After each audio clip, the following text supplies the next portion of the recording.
Welcome students. आज हम quadratic formula की मदद से जो है वो क्वाड्रेटिक इक्वेशन को सॉल्व करना सीखेंगे। तो सबसे पहले जो हमारा इसमें वर्क होगा वो ये होगा कि हमने इस गिवन इक्वेशन को स्टैंडर्ड क्वाड्रेटिक इक्वेशन की शेप में कन्वर्ट करना होगा। जैसे हमारे पास अभी जो गिवन इक्वेशन है वो अपनी फ्रैक्शन फॉर्म में है, इसमें हमें एलसीएम लेना होगा।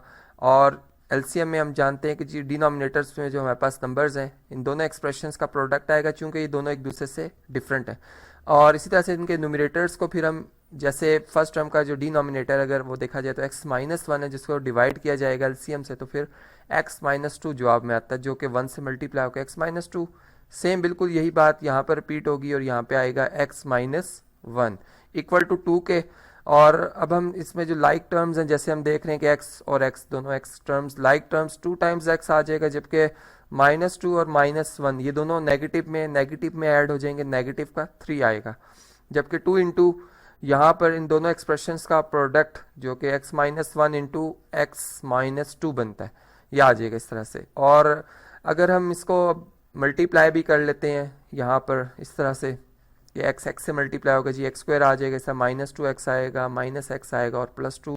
और उसके बाद अगर हम इन्हें लाइक टर्म्स को ऐड भी कर लें, जैसे x² -3x और +2।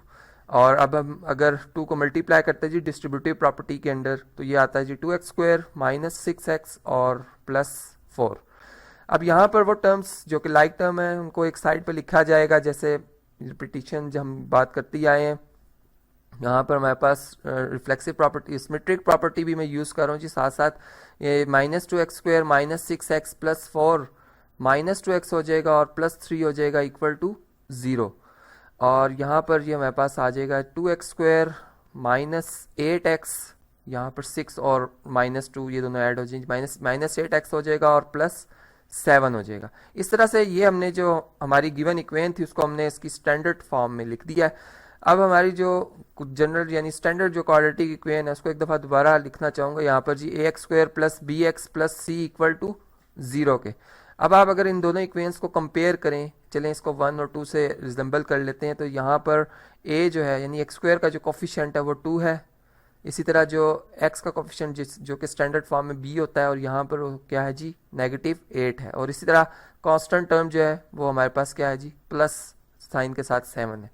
अब क्वाड्रेटिक फार्मूला जो कि इस क्वेश्चन की मैं कहता हूँ बेस है, इस तरह से कि अगर किसी को फार्मूला नहीं आता तो जाहिर बात है कि उसके लिए क्वेश्चन अटेम्प्ट करना पॉसिबल नहीं है। यहाँ पर हम लिखेंगे x equal to negative of b plus minus square root of b square -4ac whole divided by, दोनों टर्म्स जो हैं वो डिवाइड हो रही हैं 2a से। और यहाँ पर अगर हम इनकी वैल्यूज़ को पुट कर लेते हैं बाय, यहाँ पे हम लिखेंगे G by putting the values of a b and c, तो हमारे पास जो x है उसकी वैल्यू हम बहुत आसानी से फाइंड कर सकते हैं। यहाँ पर स्टेटमेंट में एक दफ़ा कंप्लीट कर लूँ जी, a b एंड c।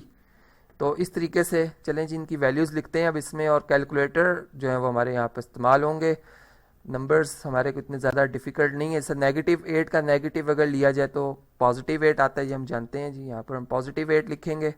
इसी तरीके से नेगेटिव चूँकि b की वैल्यू 8 है, -8 है, इसका स्क्वायर किया जाएगा तो 64 आ जाएगा।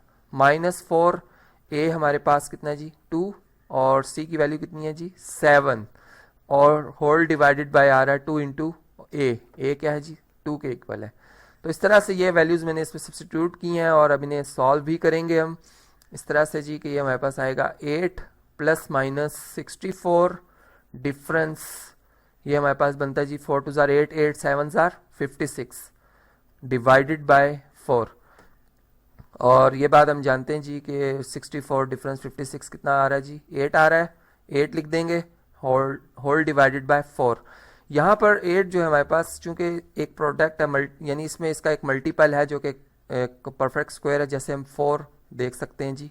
इसको मैं इस तरह से लिख सकता हूँ कि 8 को हम लिख सकते हैं जी 4 × 2, और 4 चूंकि परफेक्ट स्क्वायर नंबर है ये स्क्वायर रूट से बाहर आ जाएगा, ये बन जाएगा 2 इंटू स्क्वायर रूट ऑफ 2, जबकि होल डिवाइडेड बाय हमारे पास आ रहा है 4।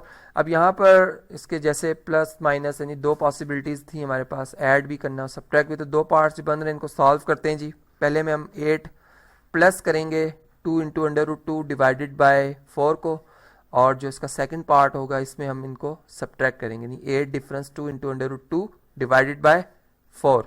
यहाँ पर अगर आप देखें तो 2 कॉमन है इन दोनों टर्म्स में, दोनों में 2 का मल्टीपल मौजूद है, यानी फर्स्ट टर्म में 4 है और सेकंड टर्म में स्क्वायर रूट ऑफ 2 है, ये इस तरह से आ जाएगा डिवाइडेड बाय 4। जबकि यहाँ पर भी इसको भी इसी बिल्कुल तरीके से हम सॉल्व करेंगे, इधर से 2 कॉमन लेंगे तो ये 4 minus square root of 2 divided by 4 आ जाएगा। अब यहाँ से 2 के टेबल से 4 को कैंसिल करते हैं जी, 2 1 2 2 2 4, यहाँ भी इसी तरीके से 2 2 4 आ जाएगा। और अब हमारे पास जो वैल्यूज आती हैं एक्स की, ये आ जाएंगी 4 plus square root of 2 divided by 2। और इसी तरह से यहाँ पर अगर आप देखें तो 4 डिफरेंस नेगेटिव यानी square root of 2 divided by 2 के। तो इस तरह से ये दोनों वैल्यूज चूंकि इक्वेशन को सेटिस्फाई करती हैं, अगर हम इनको देखते हैं लिखकर तो सॉल्यूशन में शामिल कर सकते हैं। इस तरह से हम इन दोनों वैल्यूज को अलग अलग भी लिख सकते हैं और आप चाहें तो एक ही दफ़ा प्लस माइनस का साइन कॉमन करके लिख सकते हैं। तो ये दो वैल्यूज आ गई जी इस गिवन क्वाड्रेटिक इक्वेशन के सॉल्यूशन में।